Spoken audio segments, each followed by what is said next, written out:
Walka pomiędzy Exynosem a Snapdragonem wzbudza kontrowersję za każdym razem, kiedy tylko Samsung wypuści nowe modele flagowców właśnie z Exynosem na Europę, a Snapdragonem na pozostałe rynki. Czy w tym roku dostaliśmy gorsze procesory, czy jednak te lepsze? Mam dzisiaj najnowszy model Galaxy S24 i porównamy go ze Snapem w Xiaomi 14. A wynik nie jest wcale taki oczywisty. Jest już w internecie kilka porównań ze Snapdragonem z S24 Ultra, ale tamten model jest większy, ma większe chłodzenie, a Xiaomi 14 rozmiarami jest zbliżony do tego małego Samsunga. Zacznijmy może od samych różnic w procesorach. Samsungowy Exynos 2400 ma 10 rdzeni, więc o 2 więcej w porównaniu do Snapdragona.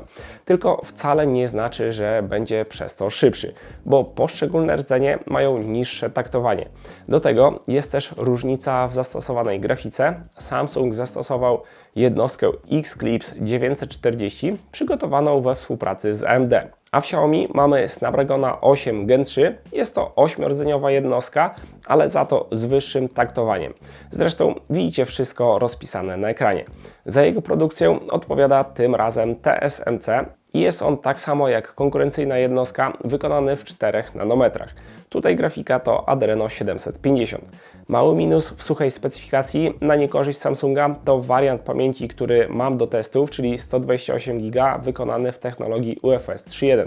Xiaomi ma 256 GB UFS 4.0, no i Samsung przy tym wyższym wariancie też ma szybszą pamięć, ale niestety taki egzemplarz dostałem, no i te 128 GB ze względów technologicznych jest ograniczone do UFS 3.1. Jeśli chodzi o pamięć RAM, no to jeden i drugi ma 8 GB LPDDR5X. Testy może zacznijmy od stres testu, czyli maksymalne obciążenie smartfona przez 45 minut w Antutu. I tutaj Samsung już po 5 minutach osiągnął temperaturę 45 stopni i zakończył swój test, a Xiaomi udało się dobić do 10 minut, więc ani jeden, ani drugi całego testu nie przeszedł.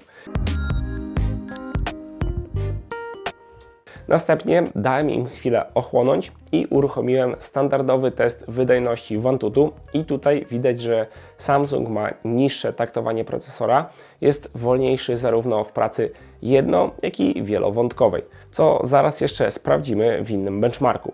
Ale nie zaprzestałem na jednym teście Antutu, tylko powtórzyłem go dwukrotnie. No i tutaj za każdym razem Xiaomi kończyło go jako pierwsze, no ale czekajcie, no bo w pierwszym teście, jak widzicie na screenach, udało się osiągnąć 1 869 000 kontra 1 630 000 na Exynosie. Przy czym Snapdragon zrobił się cieplejszy, no i o 1% bardziej spadła na nim bateria.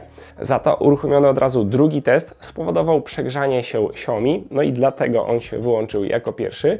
Jedynie Samsung dotarł do końca, ale też widoczny jest w nim słabszy wynik, no i widoczny jest throttling, czyli procesor ogranicza swoją moc tak, aby zbić temperatury.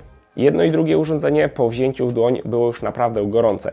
Xiaomi potrafiło dobijać prawie do 50 stopni, no a Samsung gdzieś tak w granicach 46-45. W teście Geekbench mamy tylko potwierdzenie wyższości Snapdragona nad Exynosem.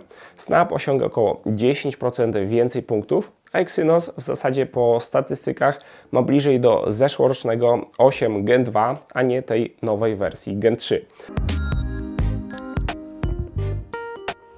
Teraz jeszcze czas nagrał, odpaliłem czołgi i tutaj zaskakująco widać przewagę Exynosa.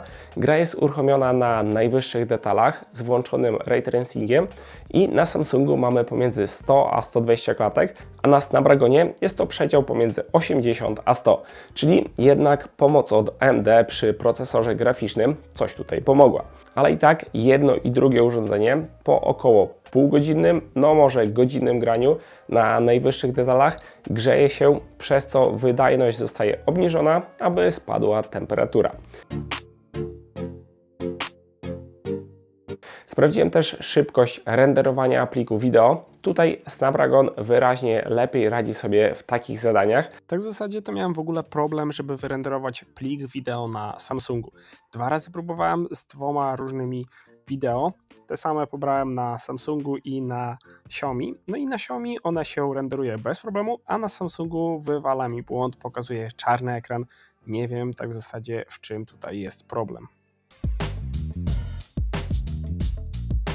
W kwestii zużycia baterii podczas testów pod obciążeniem to jednak Snapdragon szybciej zjada baterię i mimo, że Xiaomi ma większą pojemność, to procenty znikały szybciej właśnie na nowej 14, a Exynos radzi sobie lepiej. A jak to wygląda w użytkowaniu codziennym? No i tutaj dochodzimy do tego najważniejszego punktu, bo w sumie mało kto odpala codziennie benchmarki, a raczej smartfonów używamy do przeglądania internetu, dzwonienia czy robienia zdjęć. No i o ile mamy je obok siebie, to Snapdragon ma o te kilka milisekund lepszą reakcję, ale też nie przy każdej aplikacji. Tak naprawdę oba procesory są bardzo zbliżone do siebie. No i o ile w poprzednich latach były pomiędzy nimi spore różnice, to teraz jeden i drugi zapewnia komfortowe działanie. Jak chcecie kupić S24 czy S24 Plus, to w zasadzie nie macie za bardzo wyboru i jesteście zdani na tego Exynosa. Jest on co prawda delikatnie wolniejszy, przynajmniej w testach, ale też jest delikatnie chłodniejszy.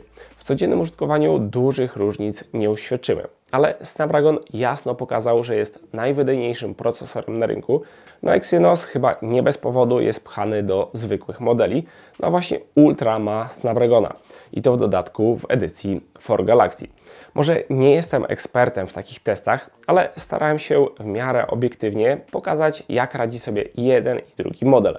Czekam oczywiście na Wasze komentarze, jak Wam się podobał test, no to możecie coś napisać, a jak coś pominąłem, dajcie o tym znać. Postaram się w następnych testach poprawić. Dzięki za oglądanie, biorę się za porównanie tych obu modeli, nie tylko jeżeli chodzi o procesory, ale porównamy też ekrany, aparaty. Zobaczymy, jak radzi sobie S24 kontra Xiaomi 14. Więc do niedługiego zobaczenia. Cześć!